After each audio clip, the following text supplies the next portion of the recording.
On va pas très loin puisqu'on continue à parler d'économie. Bonjour Nicolas Bouzou. Bonjour à tous. Alors vous allez nous parler de pénurie ce matin. De quoi manque-t-on le plus, Nicolas? De gaz, d'électricité, d'eau potable, de céréales? Non, je vais vous parler d'une pénurie dont on parle peu, une pénurie qui n'est pas liée à la guerre, qui n'est pas liée au réchauffement climatique, qui n'est pas liée à la pandémie. Il s'agit de la pénurie de logements.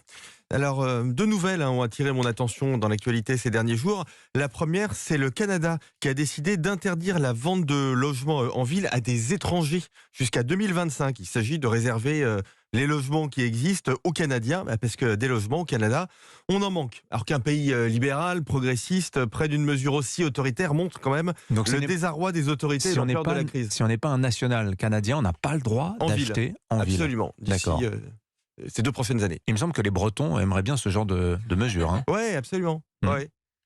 Alors, c'est quoi la deuxième nouvelle qui a attiré votre attention? La toute nouvelle maire de Los Angeles, qui s'appelle Karen Bass, c'est une démocrate, on est en Californie, elle vient de décréter un état d'urgence concernant les sans-abri. Alors très concrètement, ça veut dire que la ville de Los Angeles déverrouille tous les outils juridiques pour loger les homeless, les sans-abri en français. Il y en a au moins 70 000 à Los Angeles, mais en réalité, il faudrait compter aussi les gens qui vivent dans leur voiture, par exemple, et qui ne sont pas à proprement parler dans la rue. Je suis allé il y a quelques années à Skid Row, qui est le quartier où on trouve le plus grand nombre de homeless à Los Angeles. C'est un enfer sur Terre, c'est un endroit dont on n'imagine pas qu'il puisse exister sur notre planète. Vous avez des milliers de gens qui vivent dans des tentes. Eh bien, ces phénomènes-là sont directement la conséquence du manque de logements dans les grandes métropoles. Dans le monde, on ne construit pas assez. Est-ce que la France est à l'abri de phénomènes de l'ampleur de ce que vous avez pu voir à Skid Row, par exemple? En France, on manque aussi de logements. Alors, on n'est pas encore dans la situation de Los Angeles, mais dans toutes les grandes villes, vous le voyez bien, nos auditeurs le voient, dans les métropoles, on voit les prix élevés et les difficultés d'accès au logement,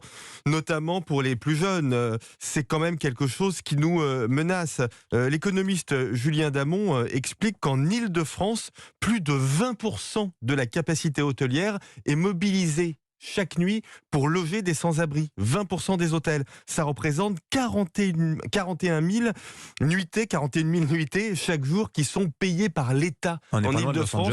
Finalement. Exactement, pour loger les gens. Ce que je veux faire comprendre, Dimitri, c'est que construire des logements, c'est une vraie politique sociale. Sécuriser les propriétaires en luttant par exemple contre les squatteurs pour qu'ils mettent des logements sur le marché, c'est une vraie politique sociale. L'économique et le social ne s'opposent jamais. Il ne faut pas les dissocier. Tiens, le prix du mètre carré à Los Angeles, là, on est autour de 10 000 euros, comme à Paris à peu près. Et c'est la moyenne, c'est la moyenne. Et ça comprend Skid Row, notamment. Voilà. Merci beaucoup, Nicolas Bouzou. Bonne journée à vous, à demain, 7h23.